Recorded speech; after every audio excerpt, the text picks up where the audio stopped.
वन्दे वाञ्छितलाभाय चन्द्रार्धकृतशेखरां वृषारूढां शूलधरां शैलपुत्रीं यशस्विनीं।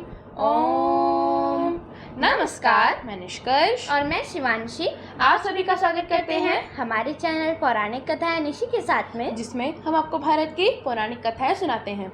माँ दुर्गा का प्रथम स्वरूप शैलपुत्री के नाम से पूजा जाता है। पर्वतराज हिमालय की पुत्री होने के कारण उनका नाम शैलपुत्री पड़ा। अपने पूर्व जन्म में वे प्रजापति दक्ष की कन्या के रूप में उत्पन्न हुई थी, तब उनका नाम सती था। उनका विवाह शंकर जी से हुआ था। एक बार प्रजापति दक्ष ने बहुत बड़े यज्ञ का अनुष्ठान किया। उस यज्ञ में उन्होंने सारे देवताओं को आमंत्रित किया, लेकिन भगवान शिव को नहीं। उन्होंने ऐसा इसीलिए किया क्योंकि वह भगवान शिव को अपना शत्रु मानते थे और उनकी पुत्री सती ने उनकी इच्छा के विरुद्ध भगवान शिव से विवाह किया था। जब देवी सती को अपने पिता के द्वारा किए जाने वाले यज्ञ के अनुष्ठान के बारे में पता चला तो उनका मन वहां जाने के लिए विकल हो उठा। जब देवी सती ने अपनी यह इच्छा भगवान शिव को बताई तो भगवान शिव बोले कि प्रजापति दक्ष ने हमें उस यज्ञ में आमंत्रित नहीं किया है, ऐसे में हमारा वहां जाना उचित नहीं है।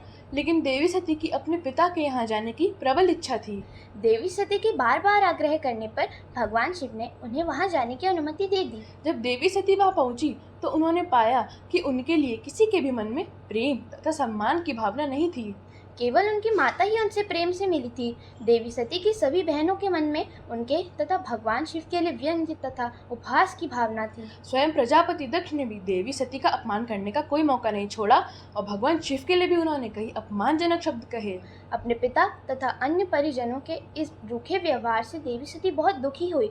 अपने तथा अपने पति के इस अपमान को वह सह नहीं पाए और वहीं यज्ञ कुंड की अग्नि में कूदकर स्वयं को भस्म कर दिया। जब भगवान शिव को इस बारे में पता चला तो उनके क्रोध से पूरे ब्रह्मांड में प्रलय तथा हाहाकार मच गया।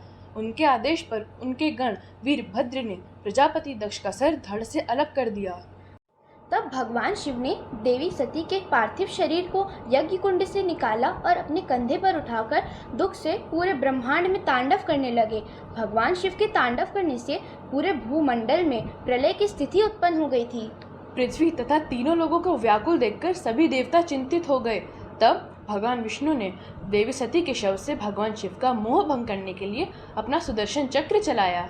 जब जब भगवान शिव तांडव नृत्य मुद्रा में अपने पैर पटकते तब तब भगवान विष्णु अपना सुदर्शन चक्र चलाकर माता सती के शरीर का कोई न कोई अंग काटकर पृथ्वी पर गिरा देते। इस प्रकार जहाँ जहाँ पर देवी सती के अंग, वस्त्र या आभूषण गिरे वहाँ पर शक्तिपीठ का निर्माण हो गया। इस प्रकार कुल 52 स्थानों में माता की शक्तिपीठ का निर्माण हुआ।